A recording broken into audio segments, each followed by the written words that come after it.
दोस्तों, इस वीडियो के अंदर में इंडियन पॉलिटी के अंतर्गत संविधान सभा से संबंधित मोस्ट इम्पोर्टेंट एमसीक्यूज को लेकर आए हैं। और ये वीडियो सभी प्रकार की प्रतियोगिता परीक्षा की तैयारी करने वाले के लिए अति महत्वपूर्ण होने वाला है, क्योंकि यहाँ पर मोस्ट इम्पोर्टेंट क्वेश्चन को लेकर आए जो कि आने वाले दिनों में एग्जाम में बैठेंगे, तो यहाँ से सीधा प्रश्न देखने के लिए मिलेगा। तो वीडियो शुरू करते हैं, आप लोगों को अंत तक बने रहना है। देखिए, प्रश्न है 1922 में निम्नलिखित में से किसके द्वारा यह उद्गार व्यक्त किया गया कि भारतीय संविधान भारतीयों के इच्छा अनुसार होगा। यानी कि 1922 में किसने कहा था भारतीय संविधान को भारतीय की इच्छा अनुसार ही निर्माण किया जाएगा। ये किसने कहा था? ये कहा था गांधी जी ने, महात्मा गांधी ने। और यहाँ पर देखिए, महात्मा गांधी जो है ऑप्शन ए में है, तो प्रश्न का सही आंसर हो जाएगा option A is the right answer. अगला प्रश्न है 1924, प्रश्न दिया गया है 1924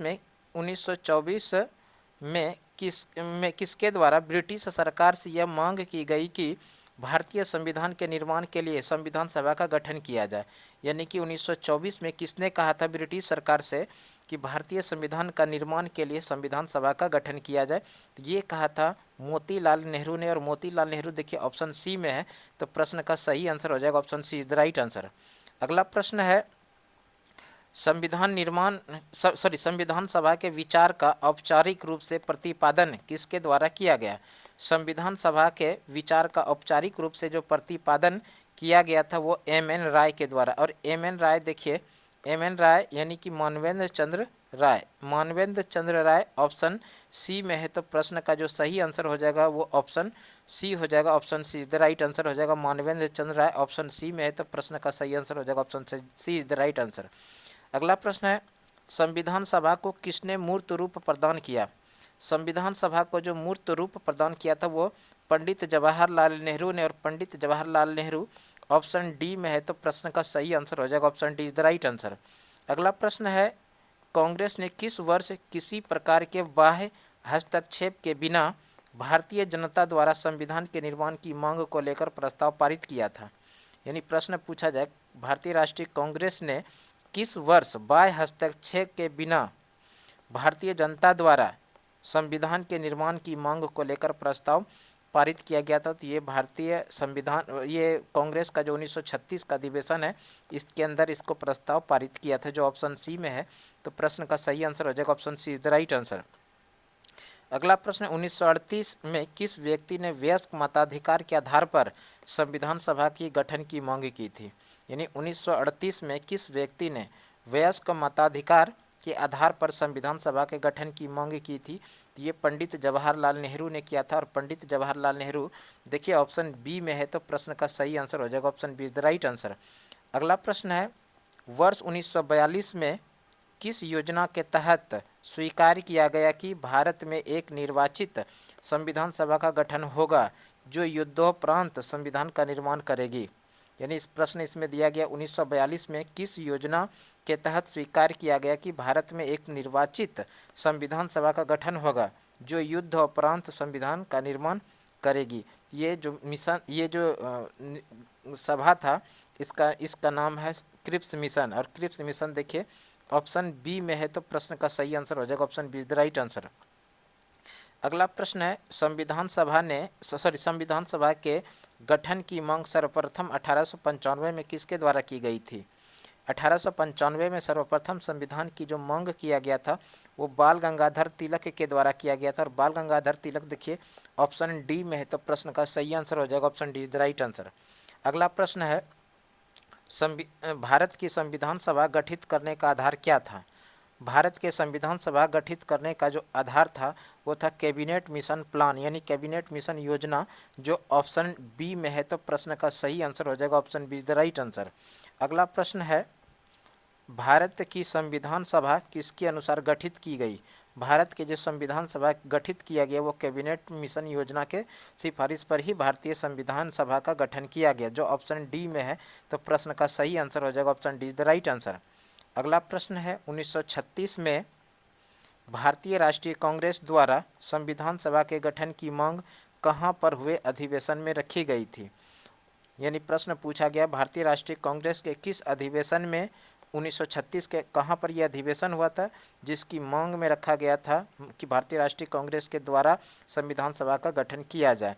तो ये अधिवेशन हुआ था फैजपुर में, और फैजपुर देखिए ऑप्शन सी में है। तो प्रश्न का जो सही आंसर हो जाएगा वो option C is the right answer हो जाएगा। अगला प्रश्न है, कैबिनेट मिशन योजना के अनुसार संविधान सभा में कुल कितने सदस्य होने थे। कैबिनेट मिशन योजना के अनुसार संविधान सभा में कुल 389 सदस्य होने थे। 389 देखिए ऑप्शन ए में है। तो प्रश्न का सही आंसर हो जाएगा option A is the right answer. अगला प्रश्न है, प्रस्तावित मूल संविधान में कुल सदस्यों का विभाजन किस प्रकार होना निश्चित हुआ था। प्रस्तावित मूल संविधान में कुल सदस्यों का विभाजन किस प्रकार होना निश्चित हुआ था। तो ये ब्रिटिश इसमें जो दिया गया ब्रिटिश प्रांतों के 292 प्रतिनिधि, देसी रियासतों के 93 प्रतिनिधि और मुख्य कमिश्नरी से 4 प्रतिनिधि। तो इस तरह से ये तीनों ही सही है, इसलिए इस प्रश्न का जो सही आंसर हो जाएगा उपयुक्त सभी यानी इनमें से सभी। अगला प्रश्न है, संविधान सभा में विभिन्न प्रांतों के लिए 292 सदस्य का निर्वाचन होना था। इनमें से कांग्रेस के कितने प्रतिनिधि निर्वाचित होकर आए थे। यानी संविधान सभा के विभिन्न प्रांतों के लिए 292 सदस्यों का निर्वाचन होना था। इसमें कांग्रेस के निर्वाचित होकर जो सदस्य आए थे वो 208 आए थे, जो कि ऑप्शन बी में है। तो इस प्रश्न का सही आंसर हो जाएगा option B is the right answer. अगला प्रश्न है, पुनर्गठन के फलस्वरूप वर्ष 1947 में संविधान सभा के सदस्यों की संख्या कितनी रह गई। पुनर्गठन के फलस्वरूप, पुनर्गठन यानी कि जब भारत और पाकिस्तान का विभाजन हुआ उसके बाद संविधान सभा के सदस्यों की संख्या रह गया 299, और 299 देखिए ऑप्शन बी में है। तो इस प्रश्न का सही आंसर हो जाएगा option B is the right answer. अगला प्रश्न है, संविधान सभा यानी पुनर्गठित में देसी रियासतों के लिए कितने प्रतिनिधि थे। संविधान सभा यानी पुनर्गठित में देसी रियासतों के लिए कितने प्रतिनिधि थे। प्रतिनिधि थे 70, जो ऑप्शन बी में है। तो प्रश्न का सही आंसर हो जाएगा option B is the right answer. अगला प्रश्न है, पुनर्गठित संविधान सभा में विभिन्न प्रांतों के लिए कितने प्रतिनिधि थे। पुनर्गठित संविधान सभा में विभिन्न प्रांतों के लिए प्रतिनिधि जो शामिल थे वो 229 थे, और 229 देखिए ऑप्शन बी में है। तो प्रश्न का सही आंसर हो जाएगा option B is the right answer. अगला प्रश्न है, कैबिनेट मिशन योजना के अंतर्गत संविधान निर्मात्री परिषद में प्रत्येक प्रांत की आवंटित सदस्य संख्या निर्धारित करने के लिए एक प्रतिनिधि कितनी जनसंख्या के अनुपात में था। यानी प्रश्न पूछा गया, कैबिनेट मिशन योजना के अंतर्गत संविधान निर्मात्री परिषद में प्रत्येक प्रांत की आवंटित सदस्य यानी कितने प्रांत से एक सदस्य आवंटित किए जा सकते हैं। इसके लिए जो निर्धारण किया गया था इसकी जनसंख्या थी 10 लाख, और 10 लाख जो है ऑप्शन बी में है। तो प्रश्न का सही आंसर हो जाएगा option B is the right answer. अगला प्रश्न है, संविधान सभा के सदस्यों को निम्न में से किसे प्रत्यक्ष रूप से निर्वाचित किया। संविधान सभा में सदस्यों को निम्न में से किसे प्रत्यक्ष रूप से निर्वाचित किया था। तो ये प्रांतों की जो विधानसभा यहाँ से प्रत्यक्ष रूप से निर्वाचित किया गया था। प्रांतों की विधानसभा ऑप्शन ए में है। तो प्रश्न का सही आंसर हो जाएगा option A is the right answer. अगला प्रश्न है, संविधान सभा में किस प्रांत का प्रतिनिधित्व सबसे अधिक था। किस प्रांत से यानी संविधान सभा में किस प्रांत से प्रतिनिधित्व सबसे अधिक था। तो ये संयुक्त प्रांत है, और संयुक्त प्रांत देखिए ऑप्शन डी में है। तो प्रश्न का सही आंसर हो जाएगा option D is the right answer. अगला प्रश्न है, संविधान सभा में देसी रियासत के प्रतिनिधि ने भाग नहीं लिया। यानी संविधान सभा के किस देसी रियासत के प्रतिनिधि ने भाग नहीं लिया था। तो वह हैदराबाद। हैदराबाद ऑप्शन सी में है। तो प्रश्न का सही आंसर हो जाएगा option C is the right answer. अगला प्रश्न है, भीमराव अंबेडकर का संविधान सभा में निर्वाचन हुआ था। भीमराव अंबेडकर का संविधान सभा में निर्वाचन जो हुआ था वो पश्चिम बंगाल से हुआ था, और पश्चिम बंगाल देखिए ऑप्शन सी में है, ए में है। तो प्रश्न का सही आंसर हो जाएगा option A is the right answer. अगला प्रश्न है, मुस्लिम लीग ने किस कारण संविधान सभा का बहिष्कार किया। मुस्लिम लीग ने जो बहिष्कार किया था संविधान सभा का, इसका मुख्य कारण था मुस्लिम लीग मुसलमानों के लिए अलग संविधान चाहता था। मुस्लिम लीग मुसलमानों के लिए अलग संविधान चाहता था, जो ऑप्शन सी में है। इसलिए प्रश्न का सही आंसर हो जाएगा option C is the right answer. अगला प्रश्न है, संविधान सभा का चुनाव निम्न में से किस आधार पर हुआ था। संविधान सभा का जो चुनाव हुआ था वो हुआ था वर्गीय मताधिकार के द्वारा, और वर्गीय मताधिकार देखिए ऑप्शन डी में है। तो प्रश्न का सही आंसर हो जाएगा option D is the right answer. अगला प्रश्न है, संविधान सभा के सदस्य प्रतिनिधि थे संविधान सभा के सदस्य प्रतिनिधि जो थे वो थे जनता द्वारा अप्रत्यक्ष निर्वाचित, जो कि ऑप्शन बी में है। तो प्रश्न का सही आंसर हो जाएगा option B is the right answer. अगला प्रश्न है, भारतीय संविधान निर्मात्री सभा जो था वो किस प्रकार का? तो ये था प्रांतीय विधानसभाओं द्वारा परोक्ष रूप से अनुपातिक प्रतिनिधित्व प्रणाली द्वारा चुनी गई थी, जो ऑप्शन बी में है। तो प्रश्न का सही आंसर हो जाएगा option be the right answer. अगला प्रश्न है, भारतीय संविधान को किसने बनाया? भारतीय संविधान को बनाया था भारतीय संविधान सभा ने, जो कि ऑप्शन ए में है। तो प्रश्न का सही आंसर हो जाएगा option A the right answer. अगला प्रश्न है, संविधान सभा के लिए चुनाव कब संपन्न हुए? संविधान सभा के निर्माण के लिए संविधान सभा का जो चुनाव हुआ था ये 1946 में संपन्न हुआ था। 1946 देखिए ऑप्शन बी में है। तो प्रश्न का सही आंसर हो जाएगा option be the right answer.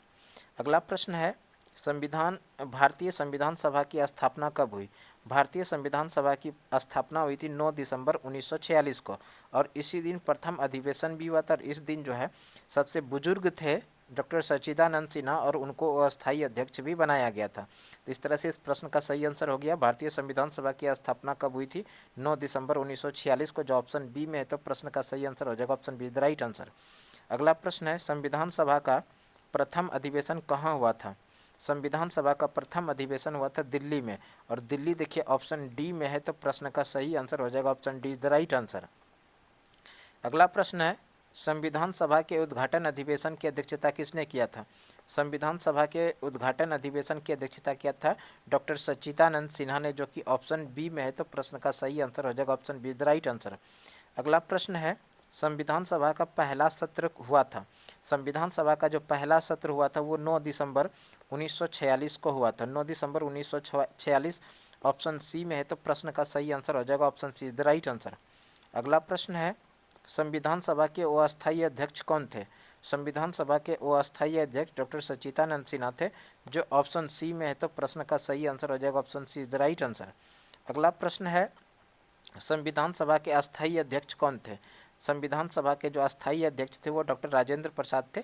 Doctor Rajendra प्रसाद को 11 दिसंबर 1946 को जो संविधान निर्माण के लिए बैठक हुई थी, इस बैठक में इनको अध्यक्ष बनाया गया था, संविधान सभा के निर्माण के लिए अस्थायी अध्यक्ष doctor Rajendra Prasad, option C में। तो प्रश्न का सही आंसर हो जाएगा option C is the right answer.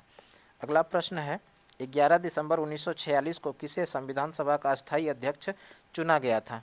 संविधान सभा का अस्थायी अध्यक्ष 11 दिसंबर 1946 को डॉक्टर राजेंद्र प्रसाद को चुना गया था, जो ऑप्शन बी में है। तो प्रश्न का सही आंसर हो जाएगा option B is the right answer. अगला प्रश्न है, संविधान सभा का संवैधानिक सलाहकार कौन थे? संविधान सभा का संवैधानिक सलाहकार जो थे वो थे वेनेगल नरसिंह राव, जो कि ऑप्शन डी में है। तो प्रश्न का सही आंसर हो जाएगा option D is the right answer. अगला प्रश्न है, संविधान सभा के चुने हुए अस्थायी अध्यक्ष कौन थे? संविधान सभा के चुने हुए अस्थायी अध्यक्ष थे doctor Rajendra Prasad. Doctor Rajendra Prasad option C में है। तो प्रश्न का सही आंसर हो जाएगा option C is the right answer. अगला प्रश्न है, निम्नलिखित में से कौन संविधान सभा का सदस्य नहीं था? संविधान सभा का जो सदस्य नहीं था वो एच बेग थे, जो ऑप्शन सी में है। तो प्रश्न का सही आंसर हो जाएगा option C is the right answer. अगला प्रश्न है, संविधान के विभिन्न पहलुओं के अध्ययन हेतु संविधान सभा ने कितनी समितियां नियुक्त की थी? संविधान के विभिन्न पहलुओं के अध्ययन हेतु संविधान सभा ने समिति जो बनाई गई थी तो वो कुल 13 समिति थी, जो ऑप्शन सी में है। तो प्रश्न का सही आंसर हो जाएगा option C is the right answer. अगला प्रश्न है, संविधान सभा के प्रारूप यानी मसौदा समिति की नियुक्ति कब हुई थी? संविधान सभा के लिए प्रारूप यानी मसौदा समिति की नियुक्ति हुई थी 29 अगस्त 1947 को। 29 अगस्त 1947 देखिए ऑप्शन सी में है। तो प्रश्न का सही आंसर हो जाएगा option C is the right answer. अगला प्रश्न है, भारतीय संविधान सभा का प्रारूप यानी ड्राफ्टिंग कमेटी यानी मसौदा समिति के अध्यक्ष थे। भारतीय संविधान सभा के लिए मसौदा यानी प्रारूप समिति के अध्यक्ष थे डॉक्टर भीमराव अंबेडकर, और डॉक्टर भीमराव अंबेडकर देखिए ऑप्शन सी में है। तो प्रश्न का सही आंसर हो जाएगा option C is the right answer. अगला प्रश्न है, संविधान सभा के प्रारूप यानी मसौदा समिति में सदस्यों की संख्या कितनी थी? संविधान सभा के प्रारूप यानी मसौदा समिति में सदस्यों की जो संख्या थी वो 7 थी, और 7 देखिए ऑप्शन बी में है। तो प्रश्न का सही आंसर हो जाएगा option be the right answer. अगला प्रश्न है, निम्नलिखित में कौन भारतीय संविधान की प्रारूपण समिति का सदस्य नहीं था? भारतीय संविधान के प्रारूपण समिति का सदस्य नहीं थे तो वो doctor Rajendra Prasad. Doctor Rajendra Prasad option D में है, तो प्रश्न का सही आंसर हो जाएगा option D is the right answer. अगला प्रश्न है, निम्नलिखित में कौन प्रारूप यानी मसौदा समिति का सदस्य नहीं था?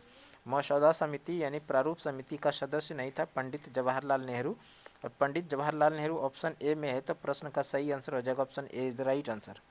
अगला प्रश्न है, संविधान की प्रारूप समिति के समक्ष प्रस्तावना का प्रस्ताव किसने रखा? संविधान सभा का प्रारूप समिति के समक्ष प्रस्तावना जो रखा था वो पंडित जवाहरलाल नेहरू ने रखा था।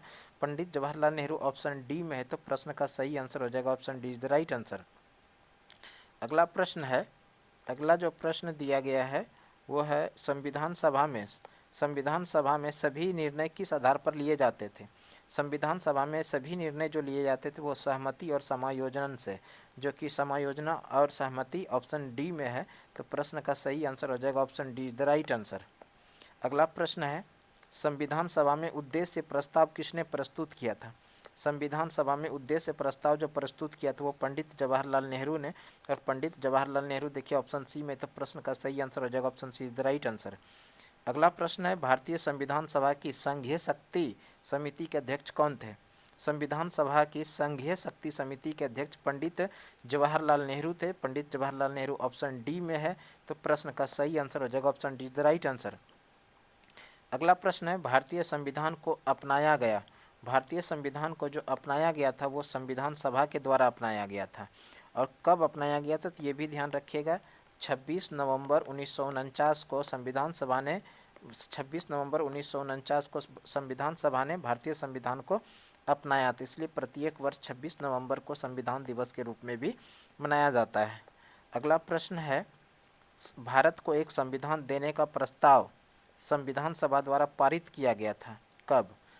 भारत को एक संविधान देने का प्रस्ताव संविधान सभा द्वारा जो पारित किया गया था ये था 22 जनवरी 1947, और 22 जनवरी 1947 देखिए ऑप्शन बी में है, तो प्रश्न का जो सही आंसर हो जाएगा option B is the right answer हो जाएगा। तो आज इस तरह से हम लोगों ने, अरे सवाल और भी है उसको भी देख लेते हैं। अगला प्रश्न है, संविधान निर्मात्री सभा में झंडा समिति के अध्यक्ष कौन थे? संविधान निर्मात्री सभा में झंडा समिति के जो अध्यक्ष थे वो जेबी कृपलानी थे, और जेबी कृपलानी ऑप्शन ए में है, तो प्रश्न का सही आंसर हो जाएगा option A is the right answer. अगला प्रश्न है, राष्ट्रीय झंडे की अभिकल्पना को भारत की संविधान सभा में ग्रहण किया था। राष्ट्रीय झंडे की अभिकल्पना को भारतीय संविधान यानी भारत की संविधान सभा ने जो ग्रहण किया था वो जुलाई 1947 को, क्या तारीख था वो 22 जुलाई 1947 को, इसलिए प्रत्येक वर्ष 22 जुलाई को ध्वज दिवस के रूप में भी मनाया जाता है। जुलाई 1947 ऑप्शन सी में है, तो प्रश्न का जो सही आंसर हो जाएगा वो option see the right answer हो जाएगा। अगला प्रश्न है, भारतीय संविधान सभा ने भारतीय राष्ट्रीय ध्वज को की रूपरेखा को अंगीकार किया, यानी जो अभी हम बात कर रहे थे वो था 22 जुलाई 1947, और 22 जुलाई 1947 देखिए ऑप्शन डी में है, तो प्रश्न का सही आंसर हो जाएगा option D is the right answer. अगला प्रश्न है, संविधान सभा ने संविधान को अंतिम रूप से किस दिन पारित किया? संविधान सभा ने संविधान को अंतिम रूप से जो पारित किया था वो था 26 नवंबर 1949, 26 नवंबर 1949 ऑप्शन सी में, तो प्रश्न का सही आंसर हो जाएगा option C is the right answer. अगला प्रश्न है, संविधान सभा अंतिम रूप से किस दिन आखिरी बार मिली? संविधान सभा अंतिम रूप से जो आखिरी बार मिला तो वो था 24 जनवरी 1950, 24 जनवरी 1950 ऑप्शन सी में है, तो प्रश्न का जो सही आंसर हो जाएगा वो option C is the right answer हो जाएगा। अगला प्रश्न है, प्रश्न है संविधान सभा के कितने उपस्थित सदस्यों ने संविधान पर हस्ताक्षर किया? संविधान सभा के उपस्थित सदस्यों ने जो हस्ताक्षर किया था उसमें कुल मिला के 284 सदस्य थे, जो ऑप्शन बी में है, तो प्रश्न का सही आंसर हो जाएगा option B is the right answer. अगला प्रश्न है, संविधान सभा द्वारा अंतिम रूप से पारित संविधान में कुल कितने अनुच्छेद और कितने अनुसूचियां थी? संविधान सभा द्वारा अंतिम रूप से जो पारित संविधान हुआ, इस संविधान में 395 अनुच्छेद, 8 अनुसूचियां थी और 22 भाग था, जो कि ऑप्शन सी में है, तो प्रश्न का सही आंसर हो जाएगा option C is the right answer. अगला प्रश्न है, संपूर्ण भारतीय संविधान के निर्माण में संविधान सभा को कितना समय लगा? संपूर्ण भारतीय संविधान के निर्माण में संपूर्ण जो समय लगा वो 2 वर्ष 11 महीना और 18 दिन का समय लगा, कि जो कि ऑप्शन बी में है, तो प्रश्न का सही आंसर हो जाएगा option be the right answer. अगला प्रश्न है, किस दिन से संविधान सभा का अंतःकालीन संसद के रूप में आविर्भाव हुआ? आविर्भाव माना एक तरह से इसको लागू कर दिया, तो ये 26 जनवरी 1950 था। 26 जनवरी 1950 ऑप्शन सी में, तो प्रश्न का सही आंसर हो जाएगा option C is the right answer. अगला प्रश्न है, अगला प्रश्न है, जिस संविधान सभा द्वारा भारत के संविधान का अधिनियमन किया गया उसके सदस्य कौन थे? जिस संविधान सभा द्वारा भारत के संविधान को अधिनियमन किया गया उसके सदस्य थे विभिन्न प्रांतों के विधानसभाओं द्वारा नामित, जो कि ऑप्शन सी में है। तो प्रश्न का जो सही आंसर हो जाएगा option C is the right answer. अगला प्रश्न है, भारत के लिए संविधान सभा की रचना हेतु संविधान सभा का विचार निम्नलिखित में से सर्वप्रथम किसने प्रस्तुत किया था? भारत के संविधान सभा की रचना हेतु संविधान सभा का विचार निम्नलिखित में सर्वप्रथम प्रस्तुत जो किया था वो स्वराज पार्टी ने किया था। और कब? 1924 में। स्वराज पार्टी 1924 ऑप्शन ए में है, तो प्रश्न का सही आंसर हो जाएगा option A is the right answer. अगला प्रश्न है, निम्नलिखित कथनों में कौन सा एक सही कथन है? सही कथन के बारे में है। सही कथन है, वर्ष 1946 में प्रांतीय सभाओं द्वारा भारत के संविधान सभा चुनी गई थी, जो ऑप्शन ए में है। तो प्रश्न का जो सही आंसर हो जाएगा वो option A is the right answer हो जाएगा। अगला प्रश्न है, निम्नलिखित कथनों में कौन से संविधान सभा के गठन के बारे में सही है? यानी कि यहाँ पर कुछ कथन दिया हुआ है, इस कथन में कौन सा ऐसा कथन है जो संविधान सभा के गठन के बारे में सही है? तो वो है संविधान सभा के सदस्यों का चयन 1946 के प्रांतीय चुनाव के आधार पर किया गया था। और है सामूहिक सहभागिता का भाव उत्पन्न करने के लिए जनता का सुझाव मांगे गए थे, जो कि 1 और 4 जो कथन है ये बिल्कुल सही है, इसलिए इस प्रश्न का सही आंसर हो जाएगा option D is the right answer. यानी कथन 1 और कथन 4 जो है बिल्कुल सही है, इस तरह से प्रश्न का सही आंसर हो जाएगा option D is the right answer. अगला प्रश्न है, भारतीय संविधान सभा के प्रथम दिन के अधिवेशन की अध्यक्षता इन्होंने की थी? भारतीय संविधान सभा के प्रथम दिन के अधिवेशन की जो अध्यक्षता किया था वो डॉक्टर सच्चिदानंद सिन्हा ने किया था। और डॉक्टर सच्चिदानंद सिन्हा देखिए ऑप्शन डी में है, तो प्रश्न का सही आंसर हो जाएगा option D is the right answer. अगला प्रश्न है, भारत के संविधान का निर्माता किसे माना जाता है? भारत के संविधान का जो निर्माता माना जाता है वो भीमराव अंबेडकर को माना जाता है, जो ऑप्शन बी में है। तो प्रश्न का सही आंसर हो जाएगा option B is the right answer. अगला प्रश्न है, संविधान पांडुलेखन समिति का निम्नलिखित में कौन सदस्य नहीं था? संविधान पांडुलेखन समिति के सदस्य नहीं थे पंडित जवाहरलाल नेहरू, जो ऑप्शन सी में है। तो प्रश्न का सही आंसर हो जाएगा option C is the right answer. अगला प्रश्न है, भारत का संविधान लागू हुआ था, भारत का जो संविधान अंतिम रूप से लागू किया गया वो 26 जनवरी 1950 को, जो ऑप्शन सी में है। तो प्रश्न का सही आंसर हो जाएगा option C is the right answer. अगला प्रश्न है, संविधान को 26 जनवरी के दिन लागू करने का निर्णय इसलिए लिया गया क्यों लिया, यानी कि प्रश्न है कि 26 जनवरी को संविधान लागू करने का निर्णय क्यों लिया गया? तो इसका सही आंसर हो जाएगा कांग्रेस ने इस तिथि को 1930 में स्वतंत्रता दिवस के रूप में मनाया था, इसलिए 26 जनवरी का दिन संविधान को लागू करने का निश्चित किया गया था। और फाइनली रूप से 26 जनवरी 1950 को भारत के संविधान को लागू किया गया। अगला प्रश्न है, भारतीय संविधान सभा में महिला सदस्यों की कुल संख्या कितनी थी? संविधान सभा में महिला सदस्यों की कुल संख्या 15 थी, जो कि ऑप्शन डी में है। तो प्रश्न का जो सही आंसर हो जाएगा वो option D is the right answer हो जाएगा। तो आज के लिए हम लोग इतना ही प्रश्न था संविधान सभा से संबंधित। में भी आप लोगों के लिए ये वीडियो निश्चित रूप से उपयोगी साबित होने वाला है। अगर आप क्लास कर लिए हैं तो अगले क्लास में फिर से हम आप लोगों के बीच उपस्थित होंगे। तब तक के लिए धन्यवाद, जय हिंद। लेकिन जाते जाते एक कमेंट बॉक्स में ज़रूर कर दीजिए, चाहे अच्छा कमेंट कीजिए या कुछ और कमेंट कीजिए, लेकिन कमेंट ज़रूर कीजिए। आपके कमेंट का इंतज़ार रहेगा। Once again thank you so much.